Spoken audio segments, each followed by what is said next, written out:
You're listening to BQN. Assimilate the audio.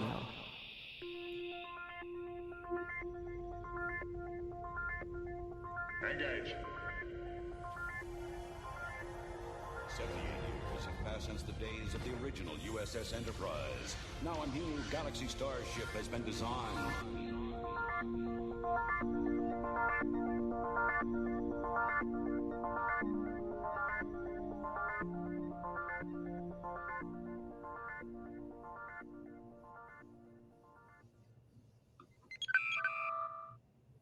Hailing frequencies open.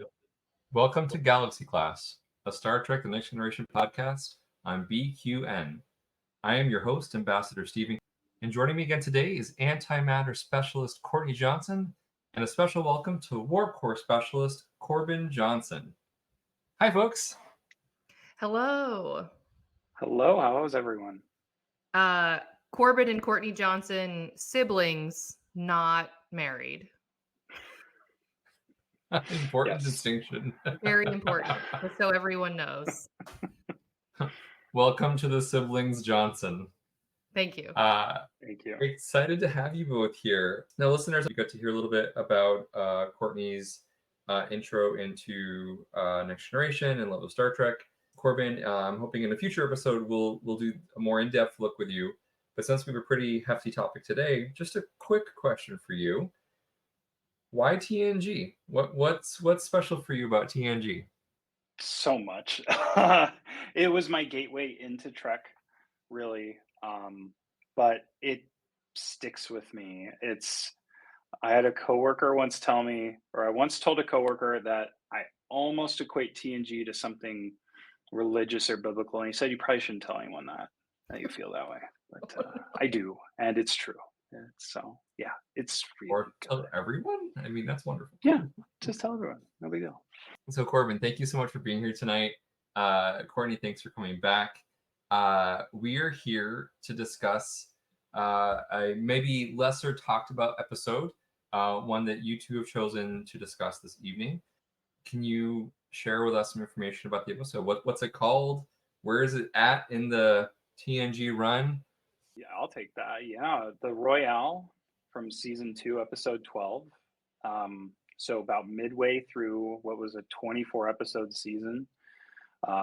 Writer strike, lots of, behind the scenes was kind of tumultuous, but the episode itself, it starts off with, so a Klingon ship reports to the Enterprise that they found weird debris in orbit. They beam a chunk on board the Enterprise and find that it has a 52-starred United States flag on it. And so that prompts Data, Worf, and Riker to beam down. And they find that there's a structure and a pocket of breathable air on what is otherwise gaseous planet. Yeah, like totally an uninhabitable, except for this random pocket. And so the away team sees this, they call it an antique revolving door, which I think is hilarious. And they walk inside, and it's like this modest little hotel lobby. And basically they find out that the team can't communicate with the Enterprise can't communicate with the team. And Riker's like, oh, this seems fine. And they just like, yeah, we'll take a quick look around. Oh, Riker. Yep. They go inside and find several characters, an assistant manager, a bellboy who can't stop talking about Rita. And there's some wonderful music that plays over all of these scenes, very Vegas casino-like. And the away team goes, okay, well, this is weird, but whatever. They talk to the manager. The manager informs them that they're on Earth, very matter-of-factly, when they ask. And Data pulls out his tricorder, and he figures out that these are all, the living beings aren't really living, they're all automatons. They're not actually machines, they're not living. And they run into this curious character named Texas, who's ready to get down to business. Yeah. And so they cut back to the ship, and Picard is really nervous, and he bugs Geordi, right, about like, is there an intelligence behind this like pocket of hotel that's on this uninhabitable planet? And really worried about contacting the away team. And Geordi believes that it's impossible to tell like what's going on, right? And Counselor Troy, is like, calm down, Picard, everything's fine, and actually says that she can feel that Riker is amused, right? Which sort of plays into this, him in this like 20th century, hotel, like figuring out what's going on. He's not worried. He's having fun.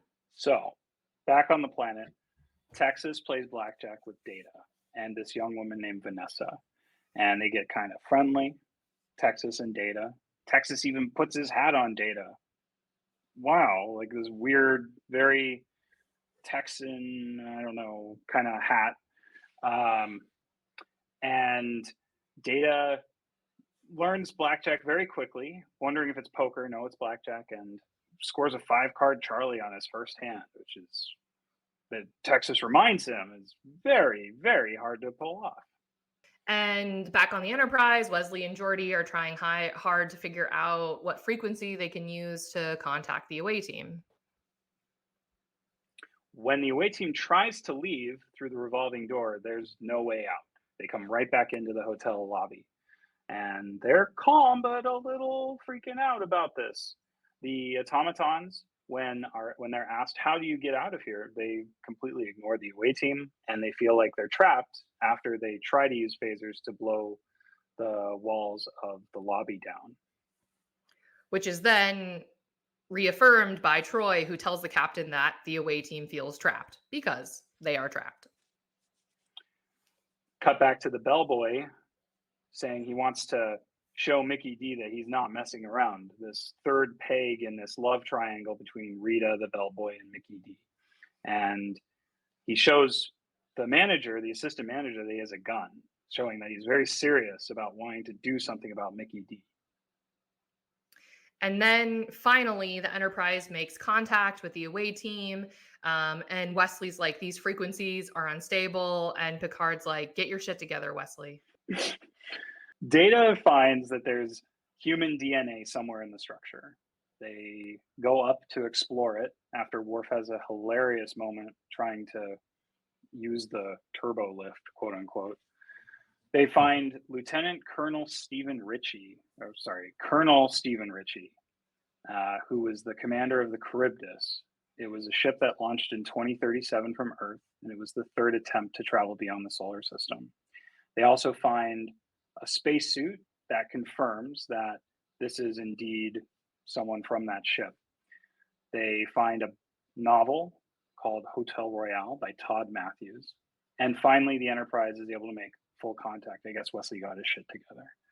Mm-hmm. And they were able to, and they quickly find out that the hotel was made by the aliens who apparently destroyed the ship as a way of saying sorry and to try to care for Ritchie, who they couldn't send home.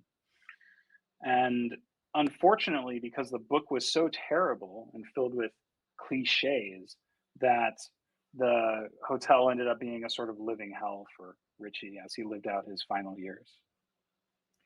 Which is followed by a very brief moment of levity after learning about that sad story. The phone rings and Worf picks it up, holds it about 10 inches away from his face and says, yes. And they say it's the kitchen asking if they want room service. And they all look to Data, and Data says, I think they're asking if we want the room cleaned. And Riker says, tell them no. And so Worf says no. And then the kitchen says, well, we'll be open until whatever time, so let us know if you want any food. And then he hangs up the phone. Very important moment in the episode. The away team heads back down to the lobby, and more things unfold. Mickey D arrives and confronts the bellboy about Rita. And when they agree to take it outside, Mickey D shoots the bellboy in the back. And he says, women are worth killing for. Dying. No, that's not the right quote. Sorry. It's almost right. It's almost right. Anyway, it's a great line. It's a terrible line. and it's great because it's terrible. Sorry. And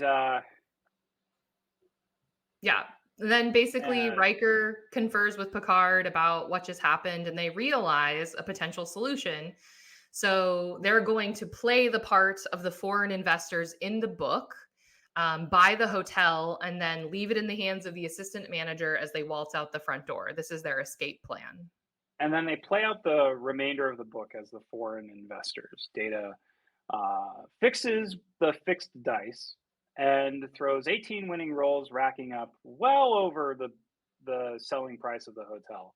And they spread the extra money around, and they are flamboyantly generous, as the book indicates they should be.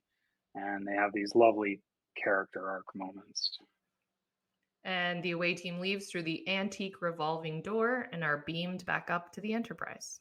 Thank you so much for taking us through kind of what the episode entailed, the fun moments, the incredibly critical point where Worf answers the phone.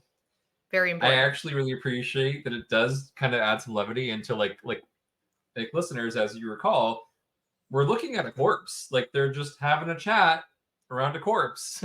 So it is kind of a nice light moment to have in there. So why did you choose this episode to discuss? What is it about the Royale that draws you in?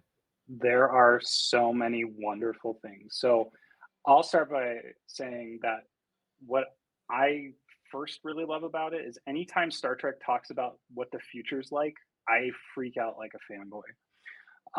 So 2037, third manned attempt, 52 flags on the star, and a little tiny moment where Texas is talking with Data, and Data wants to know what kind of car he used to get there. He says it's a 91 something whatever.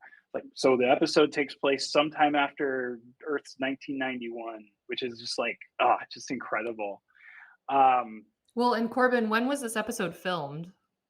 So this would have been 88 and probably aired in, I don't know if it was in 88 or 89, but which so I it's think already is funny to the point that you're making, is that this car is also from the future of when this episode was filmed and aired.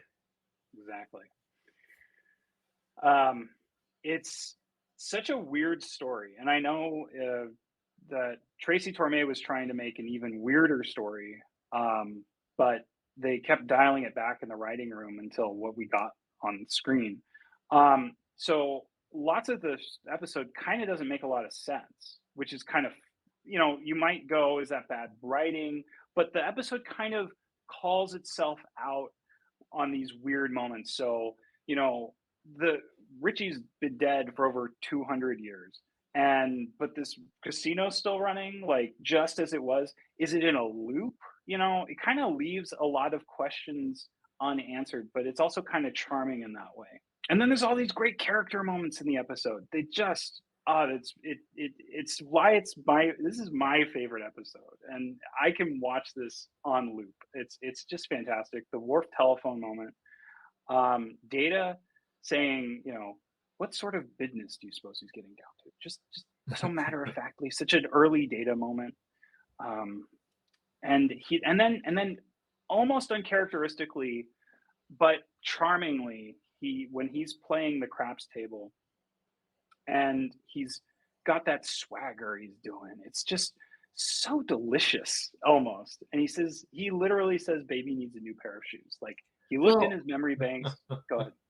He looked at his memory banks, but he like raises an eyebrow. He snaps his fingers. He blows on the dice. He has Vanessa blow on the dice. Like, it's so funny. Like, him observing humanity, and then, like Corbin was saying, pulling from his memory banks, like, what does an early 20th century or 21st century, what century? Late 20th. Yeah, late 20th century 20th, poker player, like, what do they look like and what do they do? And it was like very, very funny to watch him in his interpretation of what that is supposed to look like. And and there's some questions raised. Maybe we can talk about it more later. But like, did he re-rig the dice so that he would win? You have to ask that question, because it's not kind of like when in the Most Toys, like did he fire the disruptor at Fajo or not, that sort of thing. And anyway, you can have a really, like, you could really think about that, have a neat little chat on that. The Texas has a funny moment. Is it because when he loses the craps game, was it because I didn't show you my car? Like, that's such a great, I love it. And then critically, at the moment where they just need about one more time to get above the 12.5, Riker has a moment. And instead of Data suggests 700,000, that's all we have to bet. No, bet it all. We need spreading around money. I'm like, what? Riker, just come on. What? So either Riker knew they were cheating, but probably not, and was just like, no, I'm going to be like Kirk here because he's supposed to be the Kirk replacement, and do like almost felt like a Kirk thing, and they bet it all, and they win, thankfully. But no, okay, the Mickey D line: no woman is worth dying for, killing for, not dying for. So bad. It's just so terrible, and they knew it was terrible when they did it. It was just beautiful. Like when a bad movie, when a movie's so bad it's good, when a show is so bad it's good. It's just like they knew it. Not to ramble on too much more, but the music in the episode is also very uncharacteristic of Star Trek. In a time early in TNG where the music was synth heavy, there is no synth in this episode. Well, actually, there is early on. I'm sorry. I don't know that for sure, but early in the episode, you definitely can hear some synth. But when they're down on that planet, I think, if I recall correctly, I didn't have a chance to look this up, but they hired a full orchestra to do all of these beautifully written songs that really capture the moment and really take what's kind of a more drab kind of casino set, probably something they pulled out of like some prop company in LA and just pulled it in, but it kind of brings the casino to life with all of that wonderful music. And yeah, like I mentioned before, the trio, and the weird little coincidences that get them out of the situation. A trio of foreign gentlemen. So it just so happened 3 men beamed down to the planet. Like, what if Pulaski had beamed down? I mean, well, what then? Like, what could have been? And then that they were able to pull off winning all that money to buy the casino out. Just like, they could have been trapped there forever. They would have had to do the Pulaski get frozen and be dead for 12 seconds thing. Like, which she would only revive them in theory. In theory. It's great. Yeah, I had similar thoughts. I love an episode of Star Trek where it's like this very fish out of water moment for everyone, right? Because Riker, Worf, and Data are not from the late 20th century, right? They have some inkling of what that time period was like, and they kind of have to figure it out. And I think that's like a big theme throughout the series. And it was like a really funny episode, right? The sad story behind Colonel Ritchie, but all of the funny moments, I think, are the really beautiful moments in Star Trek, which is, I think, makes this episode really, really wonderful. And then, echoing. Go ahead, Corbin. I'm going to echo off of that. It's got that tone deafness that First Contact has, the movie First Contact, where you go from like Troy being sloshed to like the Borg on the ship. It's like, and that very bad kind of tonal shift that goes on. This episode is super guilty of it too. And I love that you pointed out. And it's something Star Trek does well, but generally you shouldn't do it when you do TV or movies. So yeah, it's such a great part of this episode. Well, it's like an endearing part of Trek, right? Like bad transitions. Like it's just, I love it. I think it's a character, a cornerstone of Trek, these juxtapositions of like really serious, sad moments, and then Data snapping his fingers and saying, baby needs a new pair of shoes, right? Exactly. And speaking of that, I said this on our last episode that Data's like basically my favorite character. And I think this episode is a highlight reel of some of Data's best characteristics. like copying slang that he doesn't really understand and saying business, you know, after Texas says it in his like very, very strong Texan accent.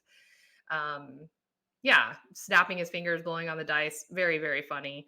I also thought that there was a very funny moment where Riker goes to the assistant manager and says, can I talk to someone else besides you? And he's like, oh yeah, you could talk to the manager. And Riker's like, yeah, let me talk to the manager. It's like this very Karen moment. So, you know, like Trek coming into the now, even though it was filmed so long ago. And we love Worf's turbo lift moment where he says it's broken and Data presses the button and then the elevator comes. And also a moment that hasn't been mentioned yet when Data says, let's gather some information, and looks to Worf and says, we'll, you know, be inconspicuous and talk to people. And Worf just like has this look on his face like, I never want to talk to anyone ever again. And how dare you think I look inconspicuous in any way? It was very funny. And then just cherry on top moment from Picard when he begins reading the Royale and he says the very first line, which is, it was a dark and stormy night. And then he just goes, like, this is the worst writing he's ever read. So for all of those reasons, this episode is great. It's wonderful. I really appreciate hearing what drew you both to it. Corbin, hearing this is your favorite episode. I find that so interesting, and I admire that bold choice. Throwing a little judgment in here. This is season 2, and season 2, season 1 are not typically seen as maybe the strongest seasons in Star Trek. Although I have to say, I also have many episodes that I like here. I do appreciate that the different takes, like the way you both have sort of broken down the episode and analyzed it. When my suspicion, I don't know this, my suspicion is that they're like, we might make it through the next season. Let's see what happens. This can happen. Let's throw this in now. Oh well, yeah, sure. Let's. I mean, a really striking, glaring plot thing for me was just seeing. So they were called out when they were like, what planet is this? It's Earth. What do you call it? To a Klingon. He's talking to a Klingon and an android. So he's shocked by their question about what planet they're on, but not shocked by the 6'12", that would be 7 feet. The 6'10" extraterrestrial standing in front of him, or the synthetic life form, right? So all in all, this is not an episode I've ever actually chosen to rewatch. I rewatched it for this episode of Galaxy Class, and I enjoyed it. And I was tickled, I was amused, I was entertained. I thought it was fun. So thanks for choosing this. Yeah, so let's get into the plot. Tell me about your thoughts on the plot. Yeah, and so I love the question you asked, Corbin. Did Data rig the dice? And I think, we could talk about that for a second. Because he's super capable of it, right? When they play poker, right, you've got to wonder, like, him and Geordi both could cheat at it, theoretically. Geordi has fully admitted to being able to know when people lie. So, does he also, I know it's not, we're going to talk about Geordi, but like, there's an example. Does he shut down that like piece of his visor when they're playing poker? And same for Data. Totally. Like, he could crush those dice to be rigged to favor him. Right. So just the same way as in the Most Toys, he knew Fajo needed to die, and he definitely fired the disruptor. But so why wouldn't he? I think the onus is like to prove that he didn't rig the dice. I think it makes the most sense that he would have rigged the dice.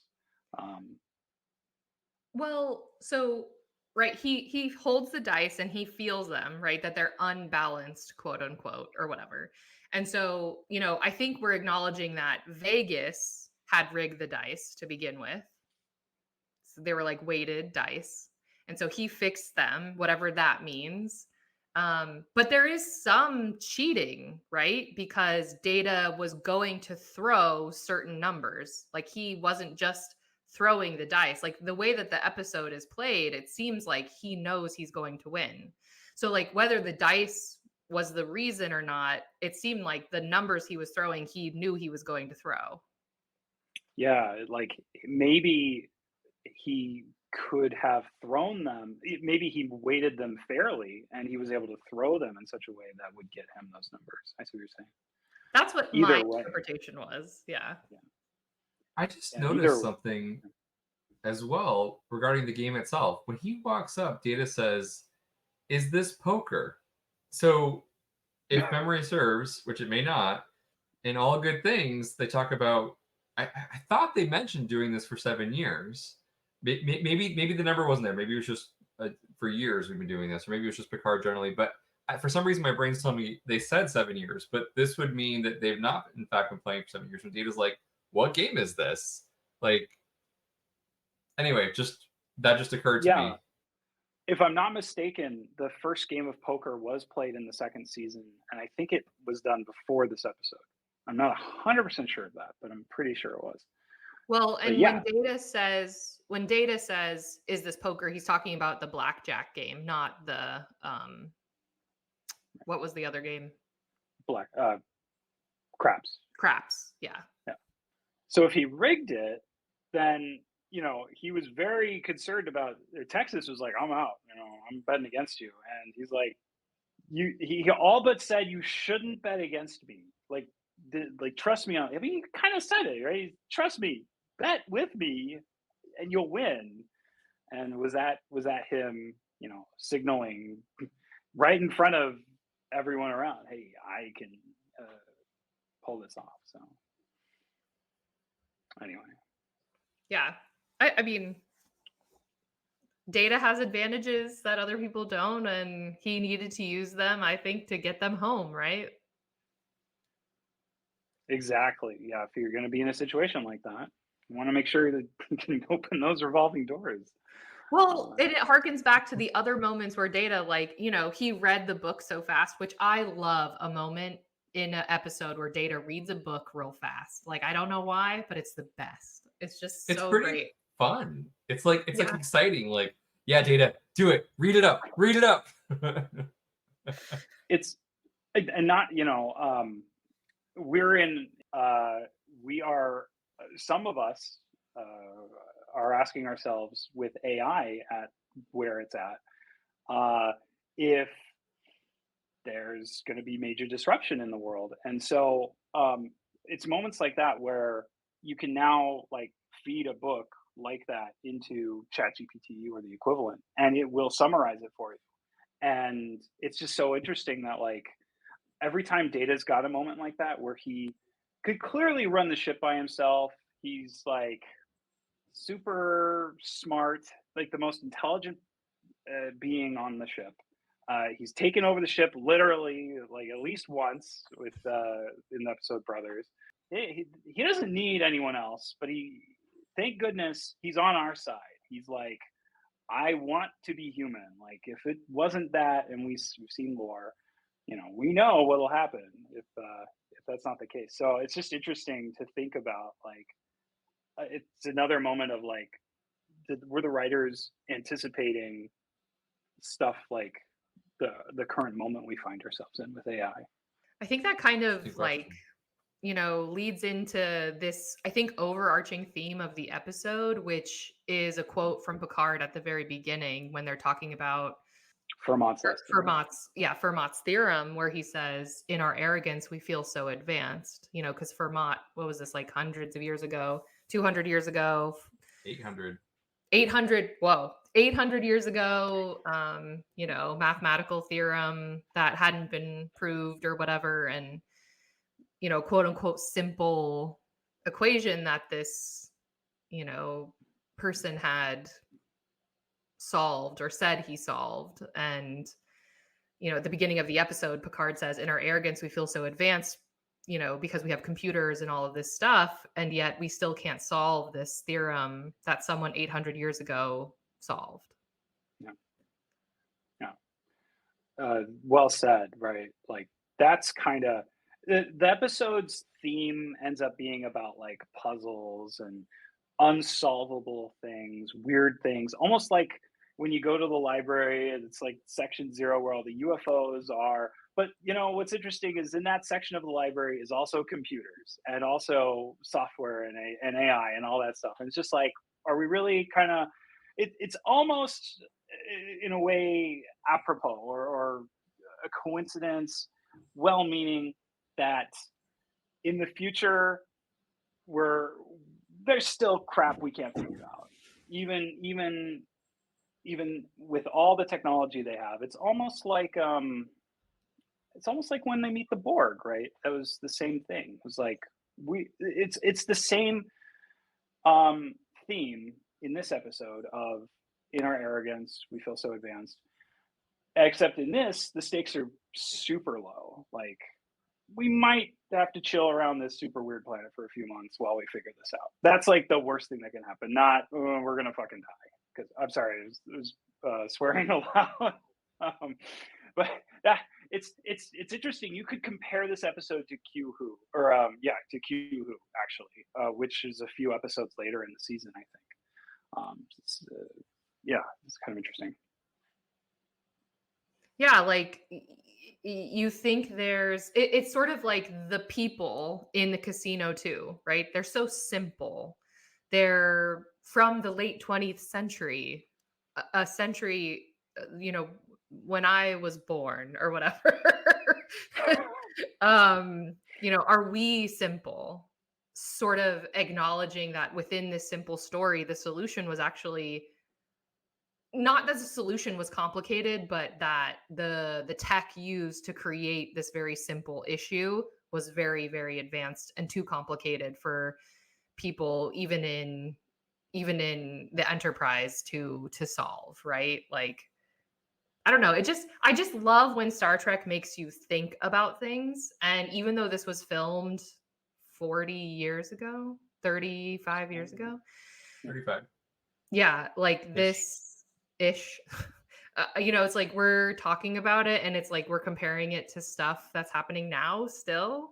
I don't know. I think it's really, really cool. And we never meet the I find it aliens who interesting. actually Sorry. put all this in motion. Oh, go ahead. That's exactly what I was going to say. Is I found it fascinating that they're just like, so that happened. That was curious. See you, planet. Bye, Theta 8. Like, what? No, you're explorers. Be curious. Who are these aliens that brought, like, you know, how did the ship get here? It couldn't possibly have come this far into the galaxy. You know, there's so many other questions, and they're like, well, we got Riker back. We're good now. All right, let's go. You know, so that's one thing that I both love and find challenging about this episode is that there's this nonchalance that doesn't exist later as we get into further, later series. I've been watching a lot of British television, later seasons. And also, it's infuriating. Like, you know, we leave buoys at planets that are dangerous, saying, you know, don't. And there's no, we're gonna leave a buoy, we're gonna leave a probe to say, don't walk into the antique doors or do so. It's just, that was weird. All right, y'all, let's head on. No, I have that in my notes. I was like, where's the beacon? Where's the beacon? Like, even in an Inner Light, right? They leave a beacon. Like, hey, careful, this might give you a whole lifetime of memories that you didn't ask for. But no, they're just like, peace out, Girl Scout. Like, have a great trip in the Royale. Good luck finding your way out. It was real simple for us. We're good. You know, like, I was flabbergasted that they didn't leave a beacon. I think we could potentially suspend some disbelief and assume that when they completed it, it eventually shut itself down and the pocket disappeared. I'm totally making this up. I'm completely pulling this out of thin air. But let's, pretend that Captain Picard didn't leave this dire puzzle for some other poor... Like, what if they weren't human and didn't have, U.S. history in their databanks. Guess you're SOL.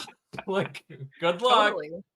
Totally. At least the book was there theoretically. They might have been able to figure it out, but if they can't read English, yeah. This is dying for a Lower Decks episode to revisit, of course. Yes, I was going to say this is a great chance for us to talk about some of those weird circular things that you were talking about, Corbin, earlier. Like, what are the questions of this episode that don't make sense? And to me, how does a dude live in a hotel that's on repeat for 38 years and make one journal entry? Like all the walls in the hotel room would have been written on. Like, you would have had a whole mental moment. Like, he walks up to like the assistant manager and is like, "Man, just I really need to talk to someone about my feelings." And like, he's like, "Can I get you some more soap? Do you need some? Yeah. Would you like some casino chips? Would you like to talk to the manager? He might not actually be available to talk to, but yeah, well, the fact that 38 years in, he's writing this like, I hold no ill will toward my benefactors, but I'd be so angry, like, y'all, like, okay, I guess thanks for saving my life, but also I'm completely and utterly alone 38 years in without actually having real communication. I would have gone crazy. Would you have gone crazy? I probably would have lost my mind. So, okay, I've got food because they mentioned that room service was available. The kitchen's open 24 hours. Yep. Cool, great, thanks for the food. But 38 years in, I hold no, no ill will, or however he says it to my benefactors. I'm like, I'd be like, y'all, there'd be lots of curse words. There would be probably, and he mentioned the writing on the walls, like literally writing on the walls. Like, I just don't, his suit, his astronaut uniform was like hanging neatly in the closet.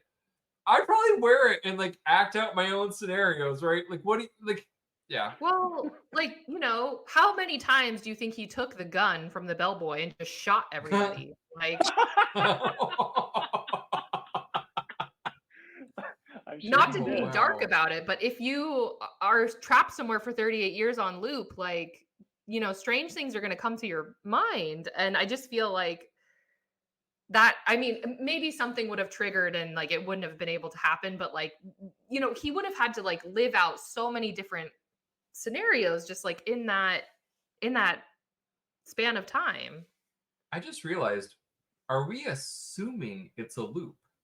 What if in his living of the experience it was prolonged because the Enterprise crew were more advanced and trying to figure out a way out?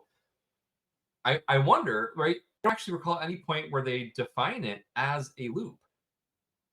That's true. It makes, yeah. I see the logic behind it for sure. But I'm wondering if for poor Colonel Stephen, I just remember we had the same first name, Colonel Stephen. What's his last name? Colonel Colonel Richie. I wonder if for Colonel Richie it was just a prolonged experience, which would make it even more of the hellscape that he described. Yeah. If it was a loop, it's Groundhog's Day, right? He's gonna eventually do all the, to your point, Courtney. Like, and if it's not a loop, then here's the other situation. So astronauts, right, are typically like the best of the best of the best, and they are like super well prepared for all situations. Maybe not this situation, but they are like they know to a T what their day is going to be like. They've triple gone through all the scenarios and terrible stuff that can happen in space. Colonel Richie may be like the prototypical Star Trek astronaut. You think about like this, which makes this feel unlikely. You think about if had Jonathan Archer been Colonel Richie, you drop him in there, he probably would have gone Groundhog Day on everything. I see him more as like what you're describing, Courtney. But maybe Colonel Richie was just like super like, okay, I'm just gonna chill here for 38 years, and I don't know. Like, that's the only way I could see that he didn't go super crazy. I don't know. Yeah, I mean, this may be a puzzle we may never solve. And it's too bad. Like, you know, the writer, the real writer of the episode, Tracy Torme, he disavowed the episode, as we'll talk about in trivia, because they destroyed it in the rewrites. Also, he passed away really recently. It's so it almost feels like there's no one to ask on the production staff. Hey, what really was going on here? That's just never ever going to happen. That's past, and so we get this, and it's fun to noodle on. Well, and so Picard at one point in the episode says "curiouser and curiouser," which is a quote from Alice in Wonderland. And just like us kind of going in this circle about what is it? What could it have been? What is happening? Is like, feels very Alice in Wonderland to me, like us trying to piece it together, all these weird moments that maybe don't make a lot of sense. Rabbit holes abound in this episode. Absolutely. So let's dive into trivia.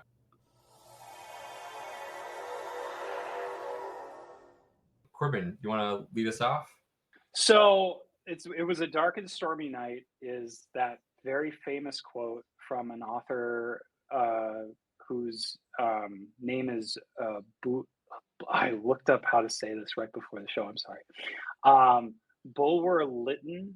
Last name was Bulwer Lytton, and he famously wrote that line. So my alma mater, San Jose State University, holds a contest every year where people add to this fictional, that's a real line, but this sort of fictional canon of first lines for novels that don't really exist but would be equally terrible. And it's just kind of funny that there's that connection, that the show acknowledges that line, but also that it kind of lives on. And I thought it'd also be kind of funny to mention, I've got our shared uncle, Cortney and I, he has an honorable mention he entered in a line that's not good to repeat on air, but nonetheless, he did submit a line and got an honorable mention back in 2008. So it's just kind of a funny coincidence.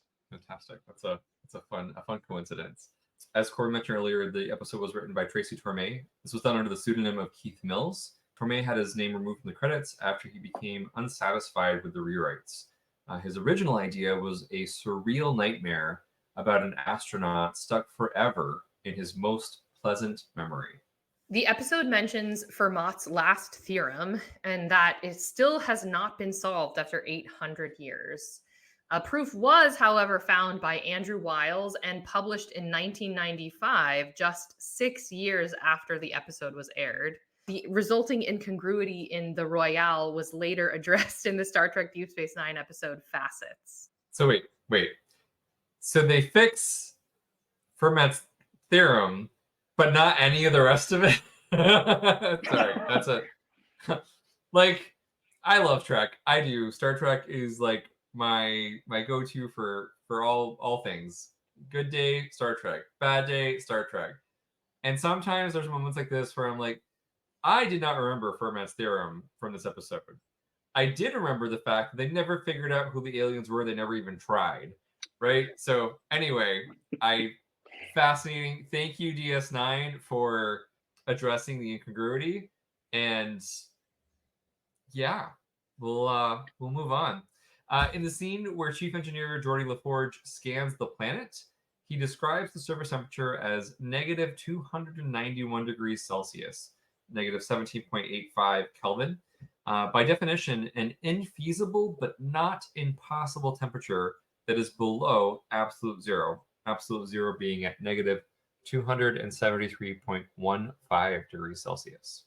It is estimated to be 72 billion Earth years old, far older than the universe itself, which is only 13.8 billion years estimated. And despite the expansion of the universe, belies how it is still located within the particle horizon, 46.9 billion years. I'm going to own up. I don't understand that. Where was this in the episode? I don't remember it being in the episode. I was just going to say that. I wonder if it's in the script. I wonder if it's because I'm doing script reads with the other hosts for Patreon, and there's facts in the scripts that aren't in the episodes that I see. I'm like, oh, that helps. Like that. Oh, so I'm curious if that's like 72 billion-year-old planet or something in the script. Wow. Yeah, because I just rewatched it like just an hour ago, and Me too. I didn't see it mentioned because I had read these facts. Like I watched it, read the facts, then watched it, and then I was like, this isn't in here. It looks like it feels like a Chat GPT hallucination, but I don't know. Yeah. Anyway, I'm sure it's probably in the script. Yeah. In the scene where Lieutenant Commander Data observes a couple playing blackjack, he advises a woman that the odds favor standing pat on her total of hard 13 against dealer's king up, but the optimal play is actually to take a card, which she does, and then she gets more than 21. She says, "Oh, too many," which is like, come on, come on. So the actress that played Vanessa, I feel like it was meant to be sort of this damsel in distress sort of. She was meant to be the stereotype of a damsel in distress, but she was so just blasé. Like, what am I gonna do?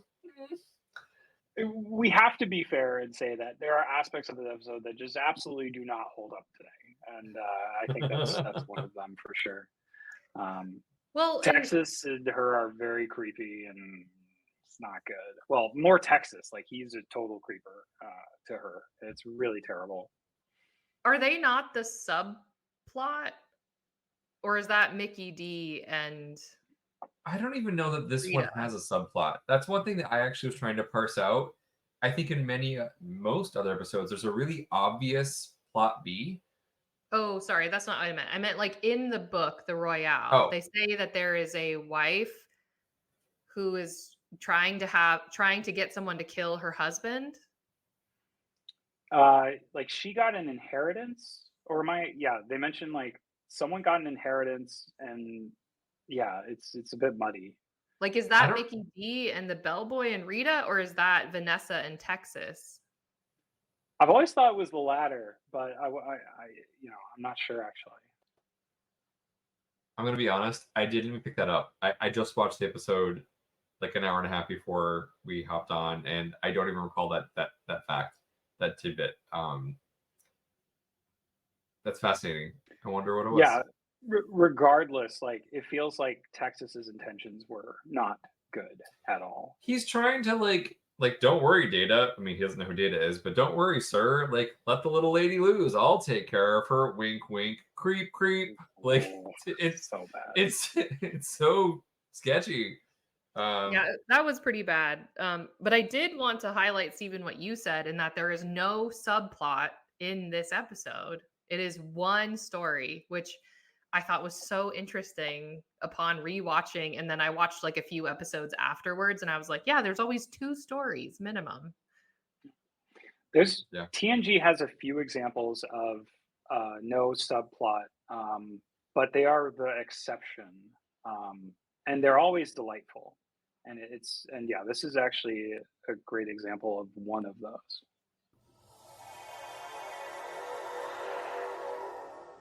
Corbin, Courtney, parting thoughts, closing thoughts. What would you like to leave our listeners with as we wrap up? I think that just like even in the funny moments of Trek, there's always this moral, and this one about puzzles and underestimating simplicity and things like that, like I think are really lasting themes and stories that stay, like even now, like 35 years later, like we said. And I just love that about Trek so much, that we can learn even now from a show that was made in 1988. Great year, by the way. But yeah. Kind of echoing off of that. Yeah. I say it's my favorite episode, and I really mean it. Obviously, you don't show this to someone on their first episode. This is their first episode of TNG, right? There's way better stuff to start people off with. But I'm also guilty of saying Star Trek V is my favorite movie, and it's not because they're like the best of the most representative of Trek, it's really because you've seen Best of Both Worlds for 40 times. You've seen The Inner Light 70 times. And you want something a little irreverent, a little character driven, maybe has some Trek lore or some future. And this is just when you've done Star Trek and you're it's like you're if you just want to kind of get off the beaten path of Trek, this is a very delightful episode for that. So if anything, take this as just something a little different that has a lot of charm, and you just kind of have to look the other way on some of the creepy stuff. Fantastic. Classic Trek. And I have to say, my sort of closing thought on this is there are episodes that when I'm doing a rewatch, I'll just say, I'll put it on, I'll do other work and have it in the background, or I'll skip altogether. And I'm rethinking that now because I wouldn't have chosen to sit down and watch the Royale just to like watch a Trek episode, a TNG episode. Thank you for that, because your choice of this episode has got me reading these other episodes that I will skip or not pay much attention to. I'm looking forward to rewatching episodes that I've thought of as not my favorite, to see what they have to offer and to look at them with a new and excited lens. So I thank you both for that perspective. That's wonderful. I love that. Incoming transmission. What shows are on BQN, you ask? Well, here's a rundown of some podcasts you might be interested in. All Good Things, a Star Trek Universe podcast covering all of Trek, hosted by Amy, Christos, Kelvin, and Kristen.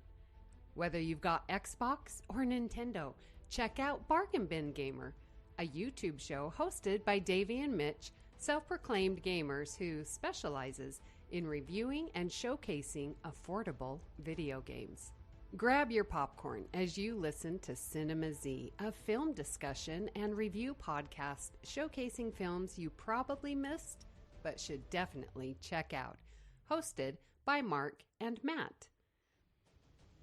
Don your apron for The Food Replicator, where Matthew eats and drinks his way through Star Trek Cocktail and 3 cookbooks. Beam Aboard Galaxy Class, a Star Trek Next Generation podcast covering all of TNG, hosted by Steven. In order to not repeat it, listen to History with the Szilagys, a snippet of historical events from around the world, hosted by Chrissy and Jason. For the newest Trek coverage, check out Infinite Diversity, hosted by Chrissy and Thad. Curl up with a good book and delve into beta canon with Peter, host of the Trek Book Club on Twitter and Bluesky, and his companion Trek Book Club podcast. Test your Trek knowledge with Treksperts Quiz, a Star Trek quiz show hosted and written by Davey and MC. If you're a member of Starfleet Federation or Planetary Union, go check out Union Federation, covering current Star Trek and the Orville, which we all know is really a Trek show, hosted by Kyle, Kevin, Amy, and Haley. Head over to YouTube and watch The View Screen live on Sundays, your Trek-inspired talk show hosted by Kelvin and Amy, with new 8-week seasons in the spring and fall. Spill the tea with Christos while he discusses current Trek news and events and explores the world of fandom via guest interviews, all with an LGBTQIA+ perspective on What's the Tea Bev. And for our patron members, we have the Hive Mind with script readings and roundtable discussion. It's Green, a cornucopia of topics, then Amy's Math Moments, a quick look at math moments in Star Trek. You can keep up with all of these shows by following the network at BQN Podcasts on Instagram and Bluesky. We know you have a choice of podcasts to choose from, and we thank you for listening to BQN. Assimilate the audio.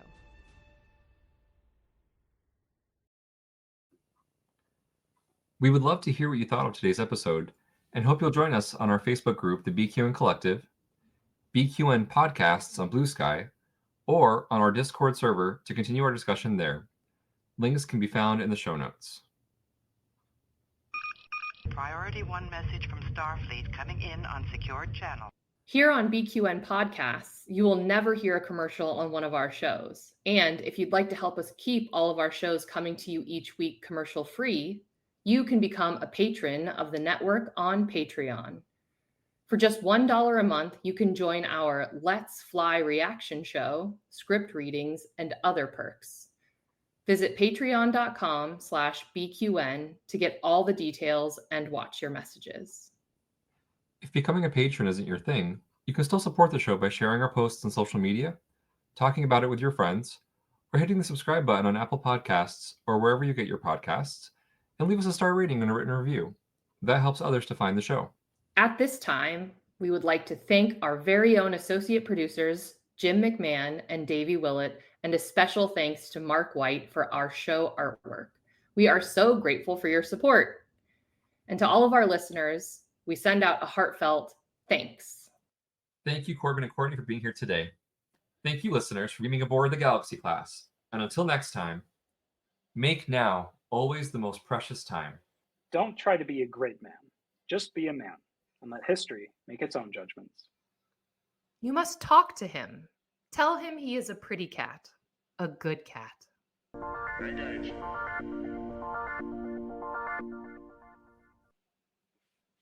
Hailing frequencies closed.